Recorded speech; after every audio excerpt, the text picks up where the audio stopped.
少女はお茶会に遅れないよう。もう何日も眠ることができない。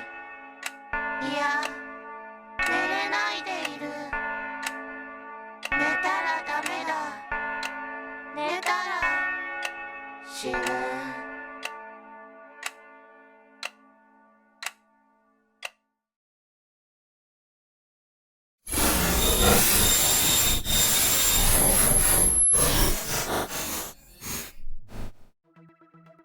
Nous sommes à Miura, une petite ville à la pointe sud de la baie de Tokyo, à une 50aine de kilomètres de la capitale.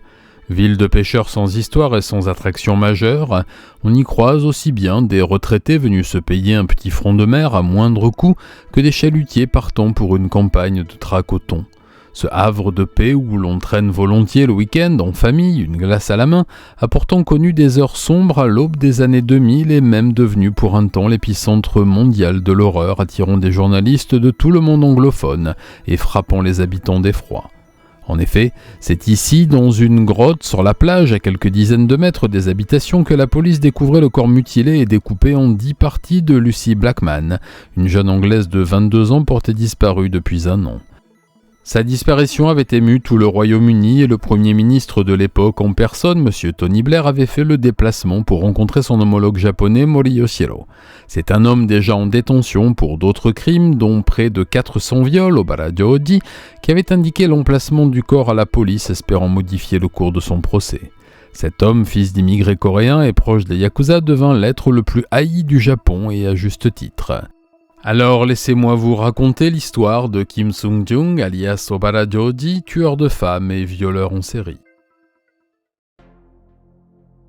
Kim Sung-jung est né le 10 août 1952 à Osaka de parents zainichi, c'est-à-dire coréens résidant au Japon. Issu d'un milieu très pauvre et ancien travailleur forcé, le père avait obtenu le droit de résider dans l'ancien pays colonisateur, comme beaucoup de sujets de l'ancien Grand Empire, et obtenu un emploi à la ville de Osaka, où il s'occupait des espaces verts et de la propreté avec d'autres réfugiés. Lorsque le petit Kim naquit, la famille commençait sa transition vers une vie meilleure suite à la rencontre de M. Sang-jong avec un gang de jeunes Coréens qui commençaient à prendre de l'importance dans la région et travaillaient de plus en plus avec les familles yakuza locales.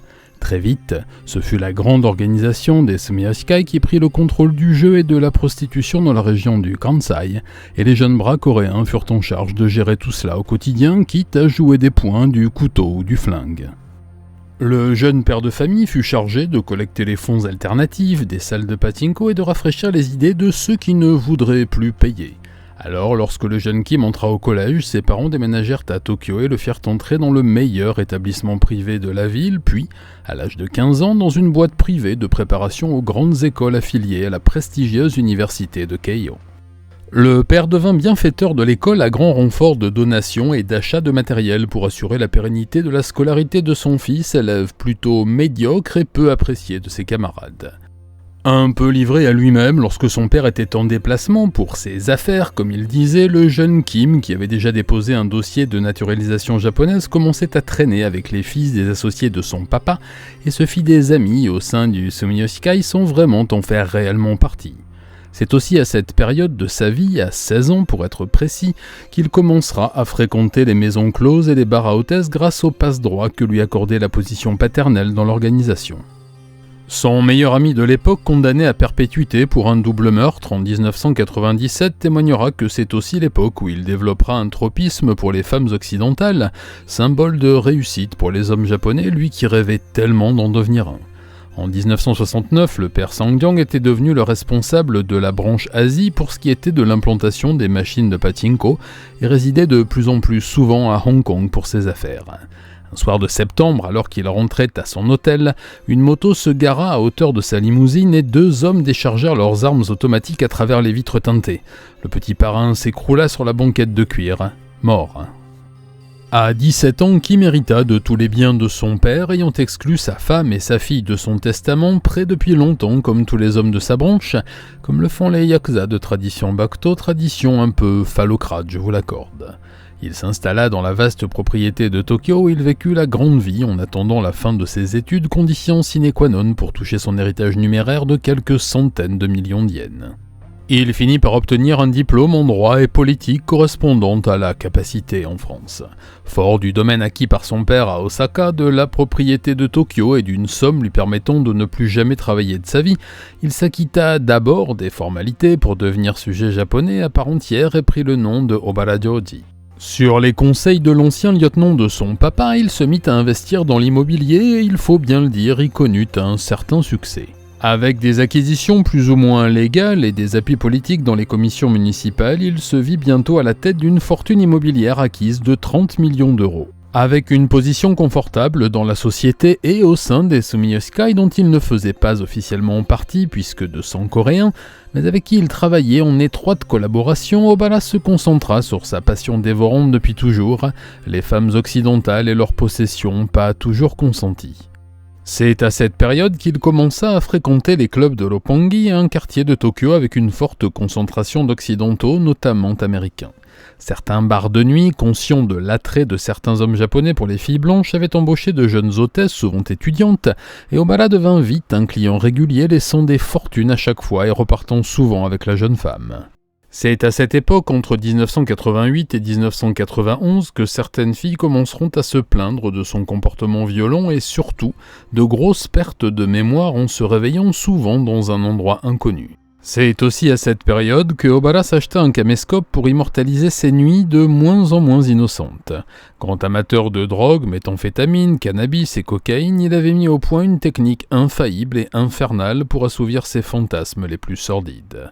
Il abordait une jeune femme occidentale dans un bar spécialisé, un club ou même une maison close, lui offrait à boire plus que de raison, glissant quelques gouttes d'un cocktail chimique de sa composition à chaque verre, puis emmenait sa victime dans une chambre d'hôtel où il la violait sauvagement et brutalement, le tout sous l'objectif de sa Sony Handycam.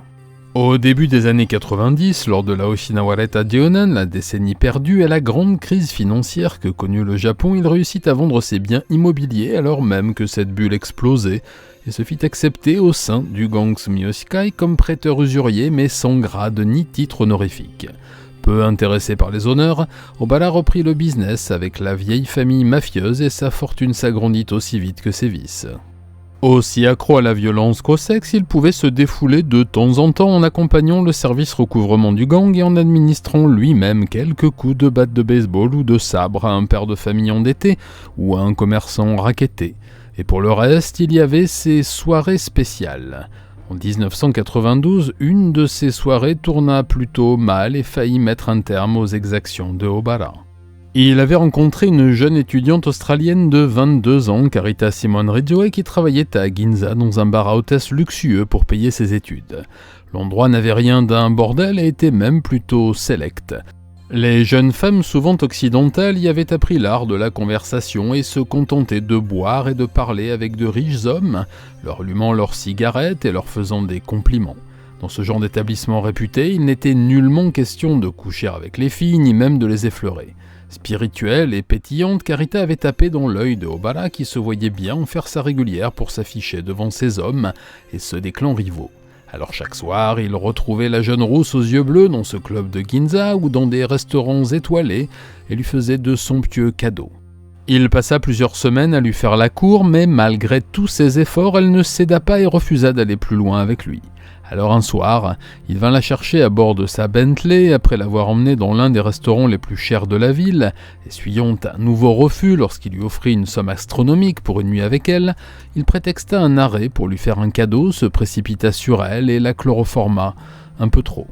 Il la conduit chez lui et la viola devant sa caméra, mais alors qu'il procédait à son horrible crime, la jeune femme convulsa et perdit connaissance, paniquée. Il la conduisit aux urgences et, se présentant sous son nom d'emprunt, Nishita, raconta qu'elle avait eu un choc allergique en mangeant des huîtres. Puis il disparut pendant que l'infirmière de l'accueil préparait les papiers d'admission. Carita tomba dans un profond coma causé par des lésions au foie et au cerveau dues au chloroforme et sa famille vint d'Australie pour rester à ses côtés. Après quelques mois, les médecins annoncèrent aux proches que son état ne s'améliorerait pas, bien au contraire, et ils prirent la décision d'arrêter les soins palliatifs. Carita fut incinérée au Japon et ses cendres rapatriées en Australie. Comble de l'ironie, les parents de la malheureuse voulurent connaître le mystérieux homme qui avait amené leur fille aux urgences pour le remercier. Ce meurtre aurait pu ne jamais être découvert, mais comme vous le verrez bientôt, Obara était sans doute un peu trop appliqué à sa tâche criminelle. Au milieu des années 90, ces hommes connaissaient tout de ses activités nocturnes et certains lui servaient même de rabatteur lorsqu'ils ne trouvaient pas assez de filles blanches dans ses clubs préférés.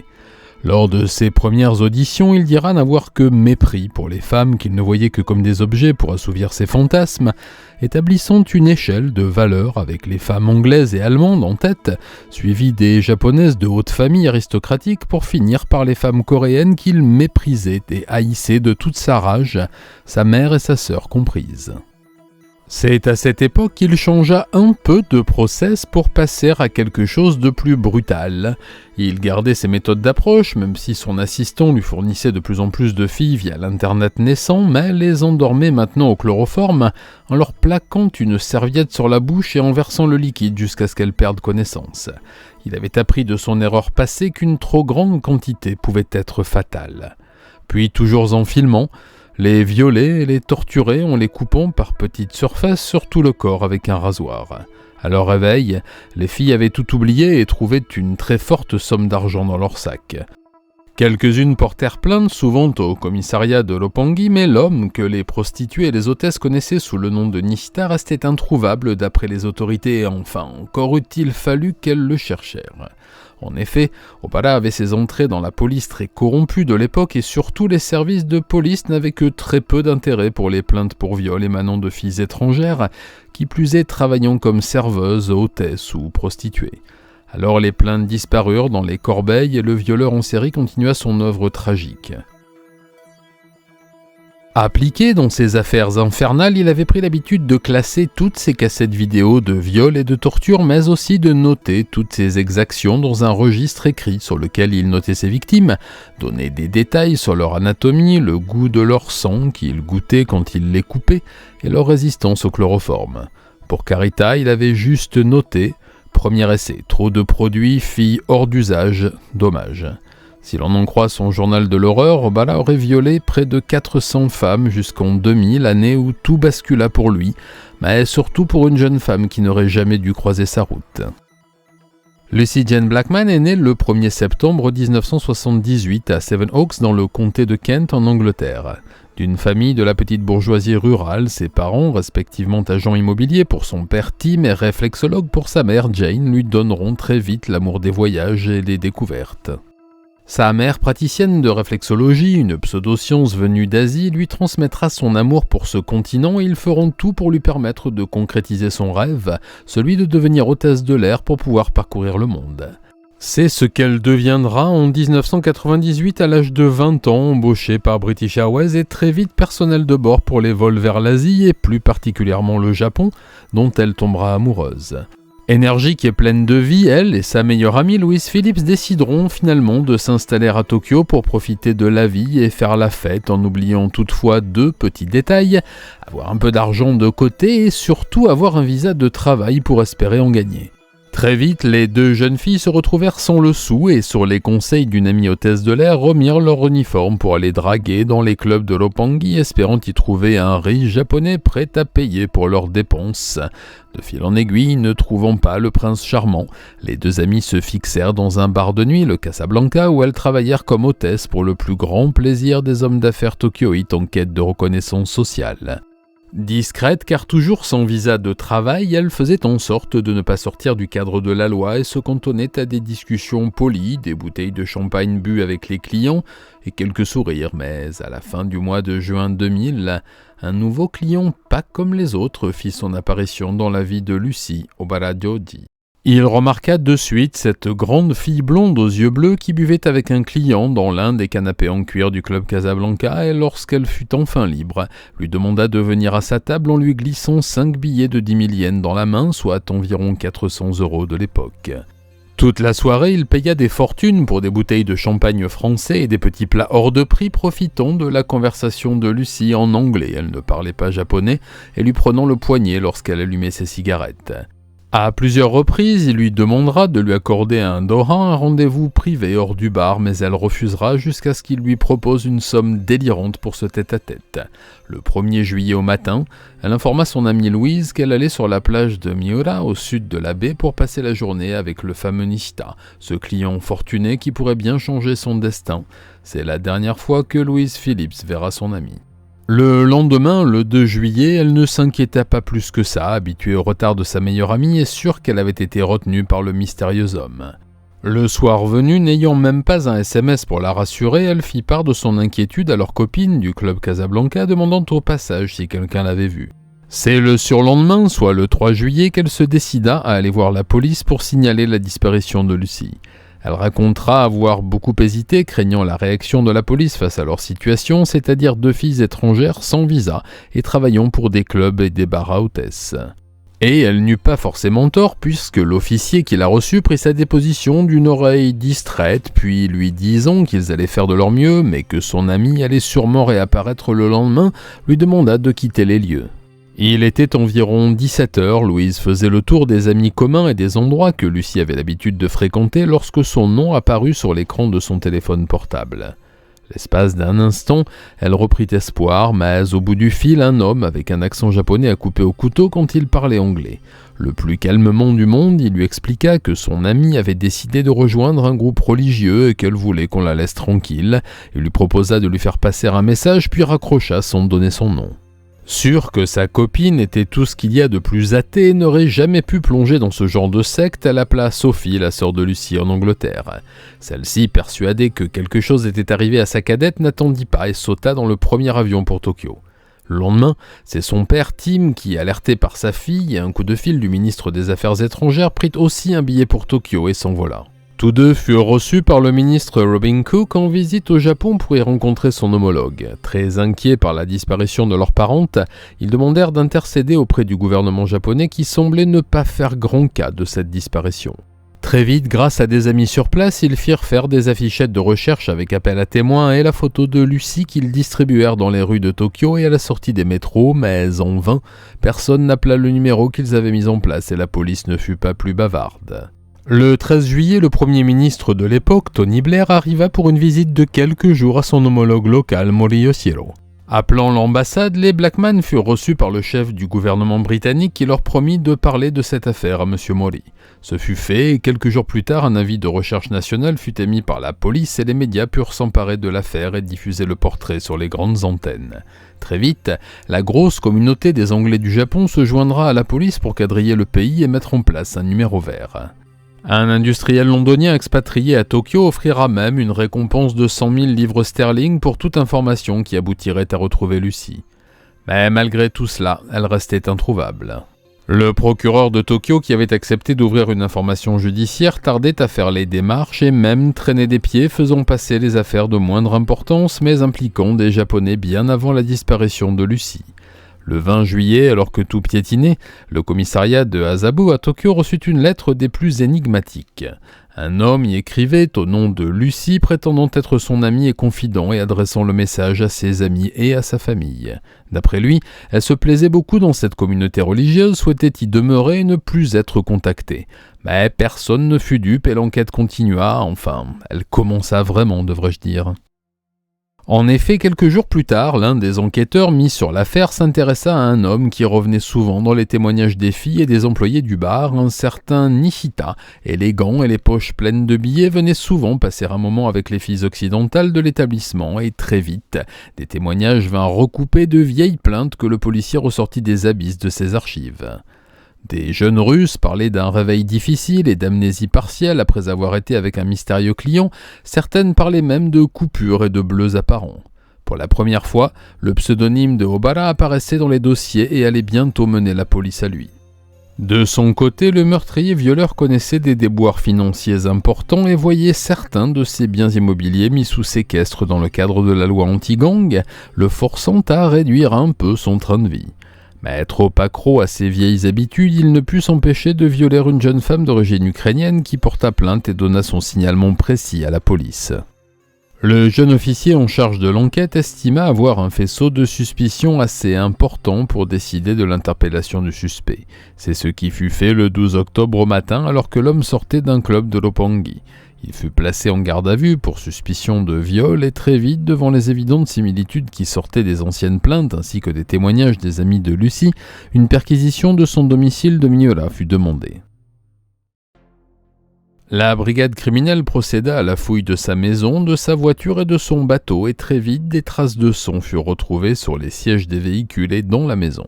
Bien sûr, le nom de Lucy Blackman était sur toutes les lèvres, mais très vite celui de Carita Ridgway le rejoint après la lecture des registres de Obara. Puis ce furent les centaines de cassettes vidéo des viols d'Obara qui furent trouvés, les cas des 2 filles étrangères disparues récemment vinrent rejoindre l'instruction et la police commença à récolter des ADN dans les familles des malheureuses.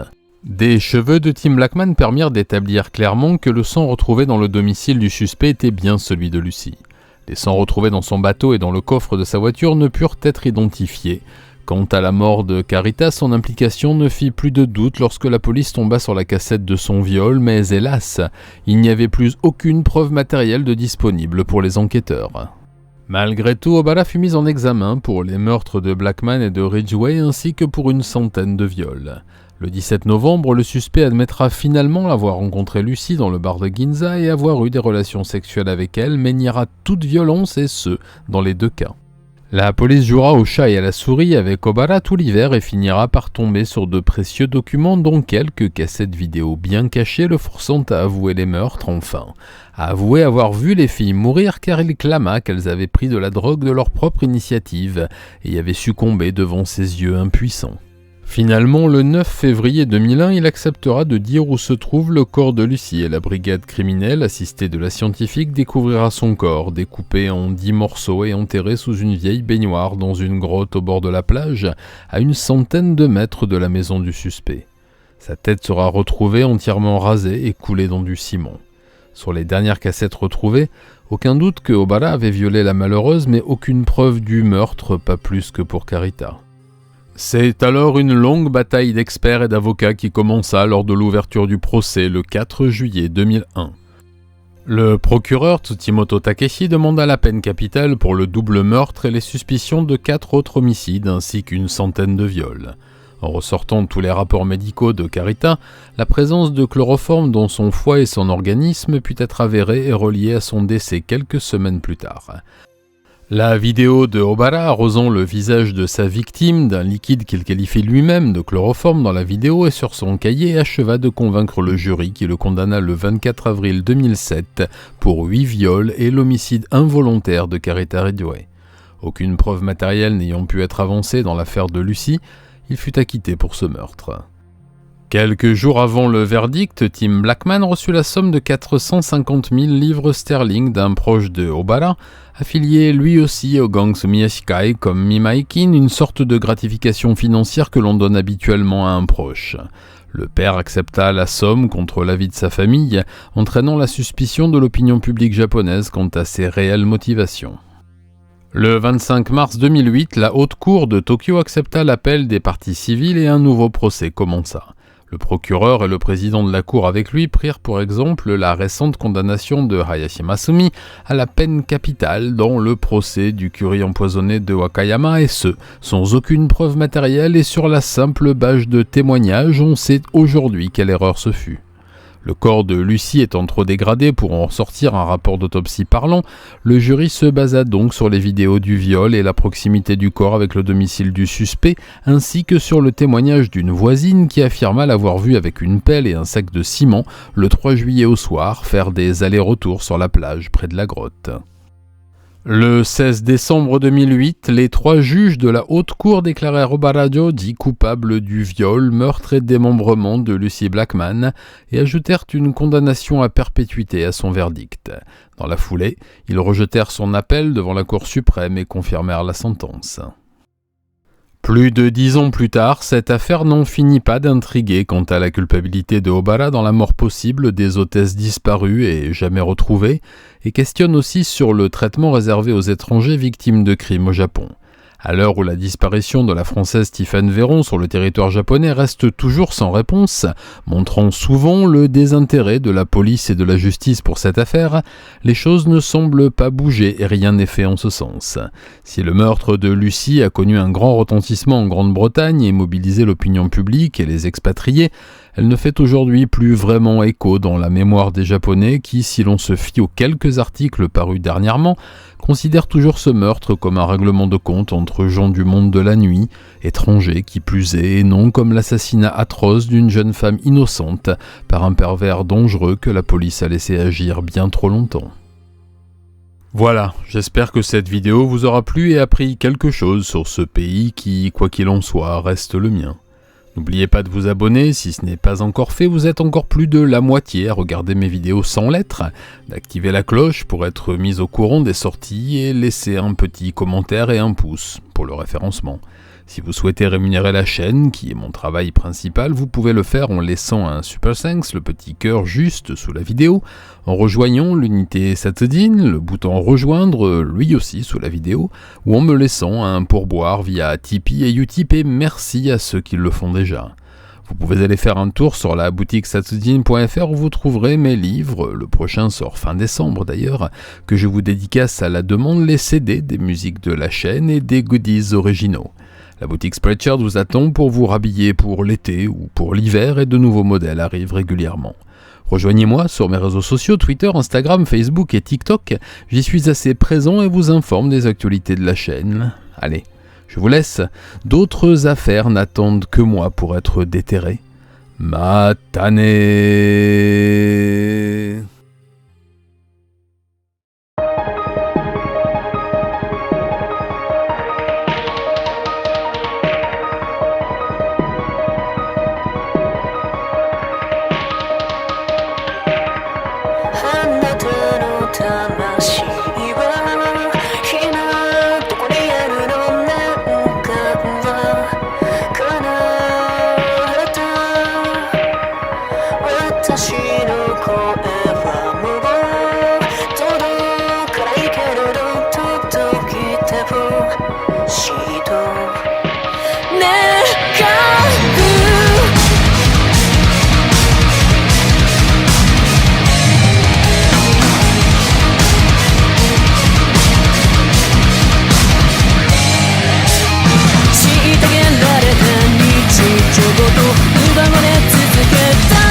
信じるものの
だ形で